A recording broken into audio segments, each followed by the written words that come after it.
Ng'ennaku z'omwezi 12 omwezi ogw'omwenda 1995 omukama oyo Nnyimba Kabamba Igulu ow'okuna kati omugenzi yatuuzibwa ku ntebe y'obukama bwa Tooro ng'adda mu bigere bya kitaawe Matthew Patrick Kaboyo owookubiri eyali amaze okuva mu bulamu bw'ensi. Zaali ennaku z'omwezi 26 omwezi ogw'omunaana 1995 omukama Matthew Patrick Kaboyo owookubiri lwe yava mu bulamu bw'ensi eno balyoke bamusikize mutabani we. Oluvannyuma nga kitaawe amaze okufa obukama bwa Tooro bwamala ennaku 9 nga bukungubaga era mu budde obwo obulombolombo bungi bwakolebwa omuli okuwunzika engoma ya Nyalebe, engule y'omukama, entebe mw'abadde atuula n'ebirala bingi. Okusinziira ku bulombolombo n'ennono okuziika tekusobola kugenda mu maaso nga tebasoose kufuna agenda kumuddira mu bigere era enteekateeka z'okutuuza oyo zaatandika. Ng'ennaku z'omwezi 10 omwezi ogw'omwenda 1995 oyo yagibwa mu maka agaali aga kitaawe ne bamwolekeza olubiri Kaaluziika kitaawe mwe yali asinziira okulamula obwakabaka bwa Tooro.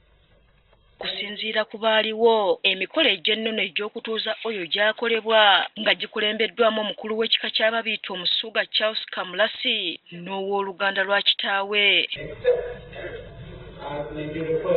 Oyo okutuuka mu lubiri yajjira mu mmotoka okuyita mu kibuga kya Fort Portal era buli bwe yayita yasanga abantu bakwatiridde ku kkubo.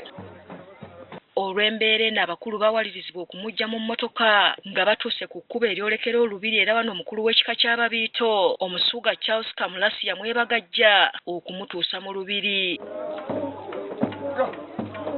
Wabula nga tebannayingizibwa mu lubiri nga kye bajja batuuke ku wankaaki w'olubiri luno omukulu ayitibwa Mugabatte waliwo okusikangana omugu okuva mu Bambowa n'abakongozza omukama ng'akamu ku bulombolombo obukolebwa ng'omukama omujja tannayingizibwa mu lubiri.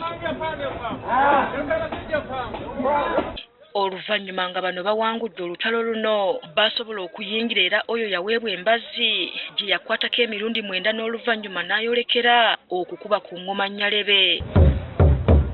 Olwali okukuba ku ngoma eno bonna abaali bakuŋŋaanye baafa essanyu wamma olubiri ne lusaanikira emizira nga kino kiraga nti bafunye omukama omuggya. Omukama oyo yatwalibwa ku kkanisa ya St. John's Cathedral mu bulabirizi bwa Lwenzori okumusabira n'oluvannyuma n'akomezebwawo mu lubiri okukolebwako emikolo emirala egy'ennono egy'okumutuuza mu bujjuvu. Kigambibwa nti oluvannyuma lw'abantu ab'enjawulo okwogera eri abantu b'omukama yatwalibwa munda gye yayambazibwa ebyambalo ebijjuvu eby'omukama nga kw'otadde n'enkofiira ku mutwe. Olw'okuba nti omukama oyo yali akyali muto nga wa myaka 3 gyokka abakulu mu kika ky'Ababiito nga bakulembeddwamu Omusuuga Kamulasi baasalawo obuvunaanyizibwa bw'okuddukanya emirimu gy'olubiri basooke babweddize okutuusa omukama lw'anaaweza emyaka 18 egy'okwetegeerera. Kyokka bino byonna byali bigenda mu maaso nga y'oyinza okugamba yali ku bibye eggamba ng'okuzanyisa ebyokuzanyisa bye n'okutunuulira abantu abaali bamwetoolodde.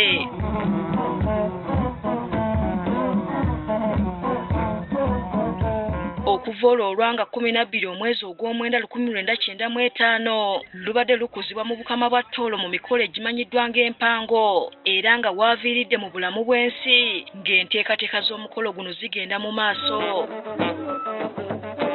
Oyo Nnyimba Kabamba Igulu Lukidi owookuna afiiridde ku myaka 34 egy'obukulu.